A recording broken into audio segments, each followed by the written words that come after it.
শীতকাল মানেই হলো বিভিন্ন ধরনের পিঠাপুলির আয়োজন।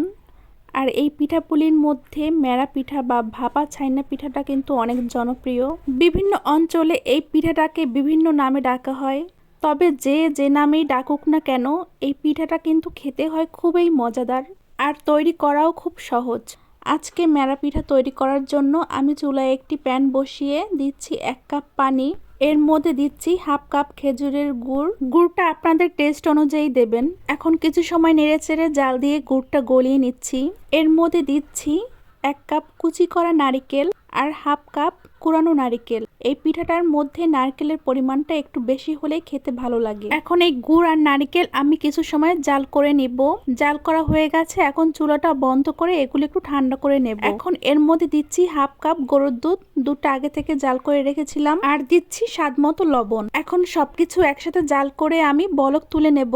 বলক চলে এসেছে। এখন দিচ্ছি 2 কাপ শুকনো চালের গুঁড়া। চালের গুঁড়োটা দিয়ে আমি একটু ফাঁকা ফাঁকা করে দিচ্ছি যাতে ভাপটা উপরে উঠে আসে। এখন ঢাকনা দিয়ে ঢেকে 3 থেকে 4 মিনিট অপেক্ষা করছি।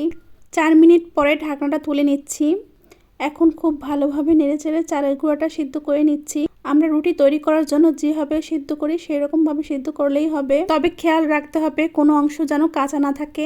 এখন ঢাকনা দিয়ে ঢেকে আমি 5 মিনিট ভাপে রেখে দিচ্ছি যাতে কোনো অংশ কাঁচা থাকলেও সিদ্ধ হয়ে যায়। এখন একটা প্লেটে তুলে ঠান্ডা করে নিচ্ছি।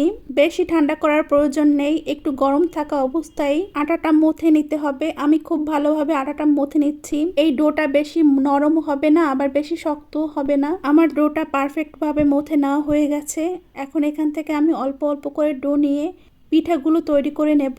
আমি হাত দিয়ে গোল গোল করে বলের মতো পিঠাগুলো তৈরি করে নিচ্ছি।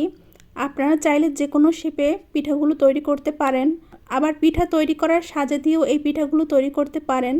আমার সবগুলো পিঠা তৈরি করা হয়ে গেছে। এখন আমি পিঠাগুলো ভাপে সিদ্ধ করে নেওয়ার জন্য রাইস কুকারে একটা জালি নিয়েছি।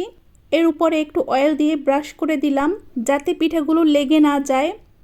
এখন একে একে পিঠাগুলো বসিয়ে দিচ্ছি। এখন পিঠাগুলো ভাপে দেওয়ার জন্য চুলায় একটা হাঁড়ি বসিয়ে পানি ফুটিয়ে নিয়েছি। এর উপরে পিঠার জালিটা বসিয়ে দিলাম। এখন ঢাকনা দিয়ে ঢেকে ঢাকনার ছিদ্রটা বন্ধ করে দিচ্ছি। এরপর 20 থেকে 25 মিনিট ভাপে পিঠাগুলো সিদ্ধ করে নিচ্ছি। 25 মিনিট পরে ঢাকনাটা তুলে নিচ্ছি। পিঠাগুলো খুব সুন্দরভাবে সিদ্ধ হয়ে গেছে। এখন পিঠাগুলো আমি একটু ঠান্ডা করে সার্ভ করে নিচ্ছি। তৈরি হয়ে গেল খুবই মজাদার মেরা পিঠা অথবা ভাপা ছাইনা পিঠা। আপনারা যে নামেই বলেন এই পিঠাগুলো খেতে কিন্তু খুবই মজার হয়েছে। 2 থেকে 3 দিন এই পিঠাগুলো রেখে খাওয়া যাবে। একটু শক্ত হয়ে গেলেও ভাপে দিলে আবার সে নরম তুলতুলে হয়ে যাবে। রেসিপিটা কেমন হলো কমেন্টস করে জানাবেন। সবাই পেস্ট ফলো দিয়ে পাশে থাকবেন। ভালো থাকবেন, সুস্থ থাকবেন। আল্লাহ হাফেজ।